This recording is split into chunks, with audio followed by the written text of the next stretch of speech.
नमस्कार। आज फिर शाम के अखबारों की चर्चा चाय के साथ मैं और मेरे साथी शेखर बागोरा जी मौजूद हैं। हम आज खबरों के मामले में भी चर्चा करेंगे और राजनीतिक चर्चा तो अपनी जगह है ही, हम उस पर भी चर्चा करेंगे। आज बड़ा शहर के अंदर एक स्वमेव बंद होने वाला, यह अंतर्मन से किसी बात को लेकर विरोध व्यक्त करने को मामले में इस शहर ने आज अपनी ताकत दिखाई और निश्चित रूप से ऐतिहासिक बंद किया है। इसके पहले ऐसा बंद नर्मदा आंदोलन के समय में हुआ था, जब खुद लोगों ने अपने आप को उस किसी आंदोलन में जोड़ा था। तो निश्चित रूप से आज जो आंदोलन हुआ है वो बहुत बड़ी बात है। तो हम आज खबरों की शुरुआत करते हैं। पहले बड़ी खबर तो यही है, दोपहर से शुरू कर लेते हैं। बड़ी खबर तो ये कि शहर का आज चप्पा चप्पा बंद रहा। दूसरी बात, इसी अखबार में और भी खबरें हैं। पुराने आयकर प्रावधान को अब नमस्ते किया जा रहा है, नया आयकर प्रावधान लागू होने जा रहेगा और रुपया अपनी परंपरागत आदत के अनुसार बिल्कुल पेंदे में चला जा रहेगा।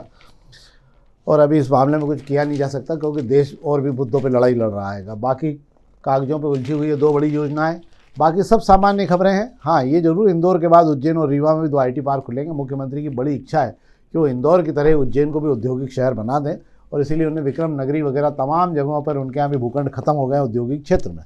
तो अपन पहले बात कर लेते हैं। अपन आज पहले इसी पे बात कर लेते हैं ना। इंदौर का शहर का चप्पा चप्पा बंद रहा और लोग स्वमेव जुड़े हैं और लोग स्वमेव पहुँचे हैं।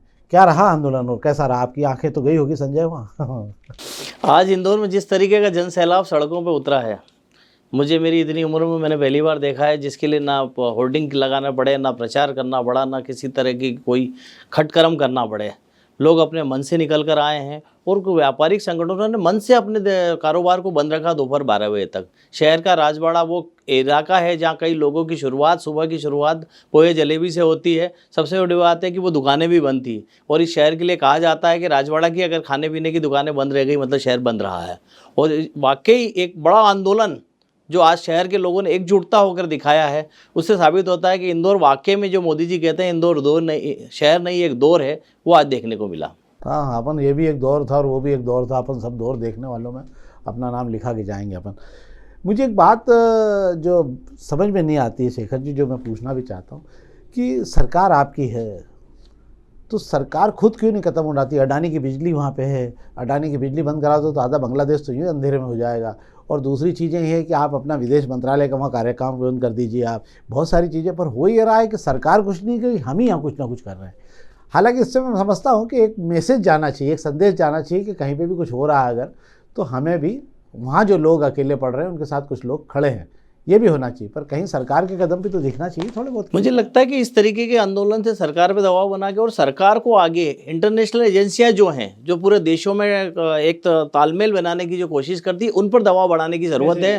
मैसेज जाता है इस पर और उसके बाद ही मुझे ऐसा लगता है कुछ हो पाएगा सीधे तरीके से। एक और खबर पे हम बात कर लेते हैं। मैं जिसमें बता देता हूँ कि 22 कमेटियाँ बनाई गई थी। नए आय बजट के अंदर बड़े प्रावधान किए हैं। तो जो 22 कमेटियाँ बनाई गई थी, 6500 लोगों ने उसको सुझाव दिए थे और अंततः हम अब पुरानी जो आपकी इनकम टैक्स की स्कीम चल रही थी वो अब अंततः समाप्त हो जाएगी, उसको बाय बाय हो जाएगा। नई स्कीम अब लागू हो जाएगी पूरी तरह से देश में। कहीं पर भी इनकम टैक्स में छूट नहीं दी जा रही जो बजट आने वाला है। हाँ, ये ज़रूर है कि जो सीनियर सिटीजन है उनकी लिमिट बढ़ा के 7.5 लाख की जा रही है। और इसके अलावा आप जो नगद जो आप बैंकों में जमा करते थे उस पर कहीं कोई अब जो है बचत पर आपको कोई छूट नहीं मिलेगी, क्योंकि उसे निवेश माना है सरकार ने कि आप जो है आप अपने फ़ायदे के लिए इसको जोड़ रहेंगे। और दूसरा ये, केवल आप जो हाउसिंग लोन लेते हैंगे, होम लोन लेते हैं, उस पर ही केवल आपको छूट मिलेगी। इसके अलावा और किसी भी जगह आपको छूट नहीं मिलेगी। रुपया आपने उच्चतम स्तर पर पहुँच गया है, मतलब 84 रुपये 73 पैसे पर चला गया है। हालांकि 84 रुपये 84 पैसे तक जा चुका है रुपया। तो रुपया इतनी तेज़ी से रसातल में जा रहा है कि मुझे ऐसा लगता है कि जब तक डोनाल्ड ट्रंप शपथ लेंगे अमेरिका में राष्ट्रपति की, जब तक रुपया बिल्कुल होंदे मुँह खड़ा हो जाएगा। ये तो थी दोपहर की खबरें। अब शेखर जी हम पत्रिका की खबरों पर बात कर लेते हैं। पत्रिका की खबरों में आज एक बड़ी खबर ये भी है, सब अखबारों में तो खबरें भरी पड़ी आज उसी आंदोलन को लेकर, आज जो हुआ है हिंदुओं को लेकर। दूसरा ये कि शादियाँ बहुत महंगी हो गई हैं, क्योंकि खाने की प्लेट बहुत महंगी, 100 रुपये प्लेट की वृद्धि हो गई है। आम आदमी कैसे शादी करेगा, क्या करेगा, भगवान मालिक है। और इससे क्या फ़र्क पड़ेगा? अच्छा है अपनी शादी पहले निपट गई यार। महंगा होना है भाई साहब, तेल के दाम बढ़े हैं, आटे के दाम बढ़े हैं, ये बड़े हैं, सब्जियां महंगी है, ड्राई फ्रूट्स महंगे हैं, तो कैटरिंग वालों को रेट तो बढ़ा के देना ही पड़ेगा और महंगाई बढ़ रही है, कम नहीं हो रही है।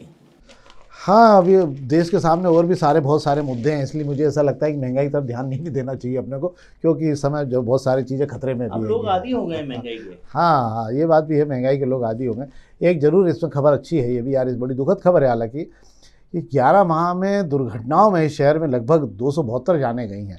ये सबके लिए बहुत ज़रूरी खबर ये है। और नवंबर महीने में 31 लोग बेचारे इन हादसों में अपना जीवन खो बैठे हैंगे। उन परिवारों ने बहुत कुछ खोया है। ये हम सबके लिए खबर है, जो लोग रास्तों पे गाड़ी चलाते हैं और बेरंग गाड़ी चलती रहती है, युवाओं की और जो बच्चों की। हम सबकी ड्यूटी है कि हम उस पर ध्यान दें। क्या है इस पर कुछ होना चाहिए, क्या है? बिल्कुल होना चाहिए भाई साहब। ये ट्रैफिक सेंस की नाम पर शहर जीरो हैगा, जो सफाई में अव्वल है, ट्रैफिक के मामले में बिल्कुल जीरो है। लोग समझते नहीं हैं। रोडों पे जब सड़क पर जब चलते हैं, खुद की चिंता नहीं करते हैं तो दूसरों की चिंता क्या करेंगे। ट्रैफिक पुलिस हर जगह नाकाबंदी करके लोगों को पकड़ती है। दारू पी के गाड़ी चलाने वालों के रोज़ चालान बनाती है। रात में पुलिस की नाकेबंदी हो जाती है, उसके बावजूद भी हादसे नहीं रुक रहे हैं। इसकी वजह है, मूल वजह यह है कि शहर में ट्रैफिक सेंस की कमी जो लोगों में है, उसमें बड़े बदलाव की बहुत ज़रूरत है, सफाई की तरह।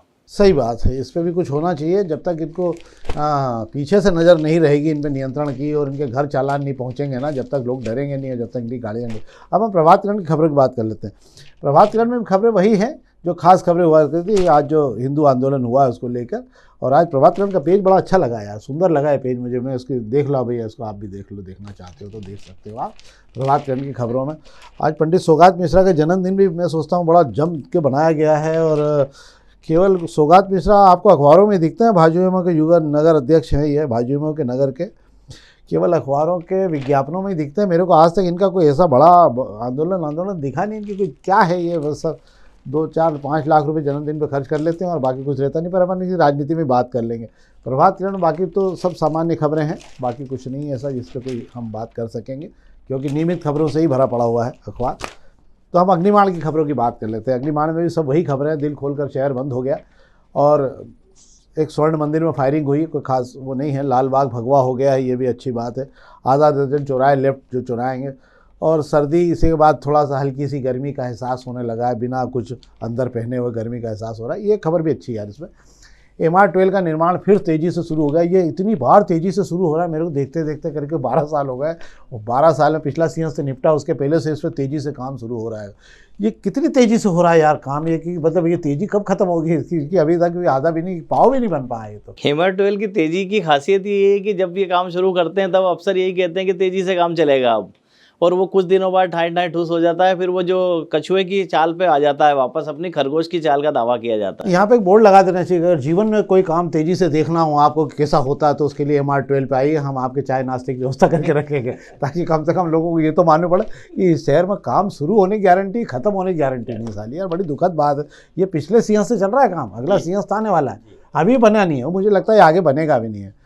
और ये खबर और भी यार, कांग्रेस से गांधी भवन छीन लेंगे, पहले भी नोटिस दिया है। ये ट्रस्ट की ये है ना, गांधी भवन ट्रस्ट का, ये खादी वाला ट्रस्ट का। ये अब क्या छीनेंगे, इनके पास बचा क्या बेचारों के पास, तो क्या छीन के बिल्कुल ही खत्म कर देंगे। छिनवे हो गए बेचारे यार सब। बैठने का जो थोड़ा सा जो आशियाना बचा है उसको भी छीन के इनको रोड पे ही ला देंगे। हाँ, अब रोड पे आने में कमी करेगा ये इनको। अब पगडंडी पे आ जाएंगे लोग, छिनवा के अपना सामान, और तो कुछ नहीं। बाकी सब खबरें हुई हैं नगर की जो नियमित खबरें होती है। ये तो शेखर जी आज थी राजनीतिक खबरें। अब हम राजनीतिक चर्चा कर लेते हैं।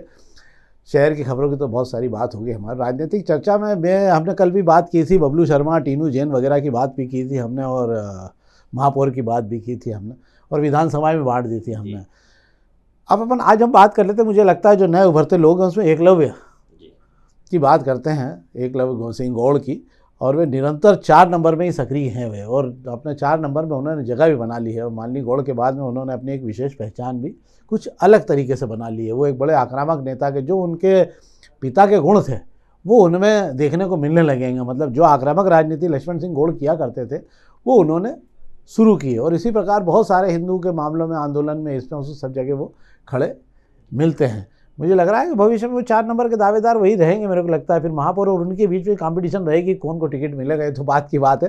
पर नो डाउट उन्होंने जगह बनाई है और एक अच्छा प्रयास कर रहे हैं। उन्होंने अपना युवाओं का एक समूह बनाया और अलग अलग छोटे छोटे आयोजन भी करते रहते हैं। क्या है एक वाकई आप सही कह रहे हैं। एकलव्य सिंह गौड़ में लखन गौड़ की झलक दिखने लगी है। एकलव्य सिंह गौड़ जिस अंदाज से चल रहे हैं, अब लोगों को कहीं ना कहीं लगता है कि लखन गौड़ जिस तरीके से हिंदूवादी मामलों में आगे आते थे, हिंदुत्व की बात करते थे, हिंदुत्व के मुद्दे उठाते थे, वैसा एक छवि जो अयोध्या बन के उभरा था, इसीलिए नाम 4 नंबर का अयोध्या पड़ा था, उस अयोध्या को एक उत्तराधिकारी की ज़रूरत थी। तो मुझे लगता है कि मालिनी गौड़ ने उस अयोध्या को सहेजा है, पर असली उत्तराधिकारी मुझे लगता है एकलव्य सिंह गौड़ बन के ही उतरेंगे। जिस तरीके से इंदौर में हिंदू आध्यात्मिक मेला लगा लाल बाग में 5 दिन तक, उसके पूरे इंतजाम एकलव्य सिंह गौड़ को दिए गए। बिना हल्ले के एकलव्य सिंह गौड़ की टीम ने 5 दिन तक बेहतर इंतजाम किए। और आज सुबह भी हमने देखा है, जब बांग्लादेश के खिलाफ मुखर होने की बात आती है हिंदुओं की, तो एकलव्य सिंह गौड़ महू नाके से एक इतना बड़ा हुजूम लेकर निकलते हैं। हालांकि साथ में मालिनी गौड़ भी थी, पर एकलव्य सिंह गौड़ की एक अलग छवि बन गई है, जो हिंदूवादी हर मामले में खड़े दिखाई देते हैं। हाँ, लोगों का ये भी कहना है, एक बड़ी बात ये भी कहते हैं लोग कि अभी जो बागेश्वर बाबा बागेश्वर धाम का जो आयोजन हुआ था, 1 लाख लोग आए थे उस आयोजन में, बड़ी भीड़ थी। और पहला कोई ऐसा आयोजन हुआ होगा जिसमें बिना क्या कहते हैं साड़ी और बिना कपड़े और बिना कलश बांटे जो है उन्होंने बता दिया कि बिना उसके भी कोई आयोजन हो सकता है। हमने तो अभी तक ऐसी वाले आयोजन देखे हैं, शायद इसलिए हमको ऐसा लग रहा होगा, पर वाकई सही बात है क्या ये? बिल्कुल सही भाई साहब। शहर में कितने बड़े बड़े संत आके गए, इवन बागेश्वर धाम भी पहले इंदौर आ चुके हैं, नए नहीं है। पंडित प्रदीप मिश्रा पहले कब आ चुके चुके हैं? 2 नंबर विधानसभा में रमेश मेंदोला जी इनको लेकर आए थे, और जब भी ये इंदौर आते हैं रमेश मेंदोला जी के साथ ही दिखाई देते हैं, क्योंकि रमेश जी से इनका बहुत ही करीबी नाता, और संतों का तो रमेश जी से जो नाता है वो किसी से छुपा नहीं हैगा। हाँ, नहीं, वैसे भी वो खुद भी साधु संत ही कहलाते हैं। रमेश मेंदोला के बारे में कहा जाता है कि वो खुद भी कोई साधु संत से कम नहीं है वो। पर एक बात और भी कहते हैं उनके बारे में कि उनको हमेशा ही कहा जाता है कि बड़े बैनर की फिल्म है, मतलब RK स्टूडियो कहा जाता है कि जिसको भी उन्होंने हीरो बनाया, मतलब जिसकी पिक्चर उन्होंने लॉन्च कर दी, मतलब चाहे वो बागेश्वर धाम हो, चाहे प्रदीप मिश्रा जी हो, और भी बहुत सारे संत रहे, जो ठाकुर दास जी रहे, ये सब पहली सीढ़ी शायद उसी देहरी पर चढ़े हैं आके, और उसके बाद में ही फिर वो बड़े संत बने। तो मानना पड़ेगा ये बात तो है रमेश जी में कि वो जिस पर हाथ रख दे वो बड़ा संत हो जाता है। वो अभी किसी पे हाथ रखने वाले हैं क्या वो? अब रमेश जी कब इंदौर में किसको ले आए ये बताना मुश्किल होता है, और उसके बाद में वो व्यक्ति तब प्रसिद्ध हो जाता है कि उसकी डिमांड हो जाती है। हाँ, नहीं, वो तो भी इंदौर में देख रहे हैं कि 2-3 कौन से बड़े नेता हैं जिनके सिर पे हाथ रख दो तो कम से कम वो तो संत बनी जाए, तो उनका काम खत्म हो जाए। ये तो उनकी विशेषता है। और भी हम किस नेता पर बात करना चाह रहे थे? एक और हम एकलव्य पे ही अपनी चर्चा में बाकी रहा था इस शहर में, एकलव्य सिंह गौड़ को लेकर ही। हाँ, एकलव्य सिंह एक और पे हम बात करेंगे किसी और दिन भी, कि हमारे 2 नंबर क्षेत्र में एक और भी उभरते नेता हैं। हालांकि वो मेंदोला परिवार से ही हैं, DNA तो उनका रमेश मेंदोला के परिवार से ही है। रत्नेश मेंदोला है शायद ना, रमेश मेंदोला जी। वो भी लगा रहता है भाई, बेचारा छोटा अपने प्रयास से करता रहता है। पर मुझे ऐसा लगता है कि रमेश मेंदोला जैसे बरगद के नीचे किसी और पौधे में पत्ते निकलना बड़ा मुश्किल काम लगता है मेरे को। फिर भी अगर उसने अपनी जगह बनाई है तो निश्चित रूप से एक प्रयास तो उसने किया ही है। हमारी शुभकामनाएं उसके लिए भी और बाकी सब लोगों के लिए। तो ये तो थी आज की हमारी राजनीतिक खबरें। हम आपसे एक बार फिर आग्रह करेंगे कि आप कृपा करके इसे अधिक से अधिक लोगों तक पहुंचाइए और लाइक करिए। बहुत बहुत धन्यवाद।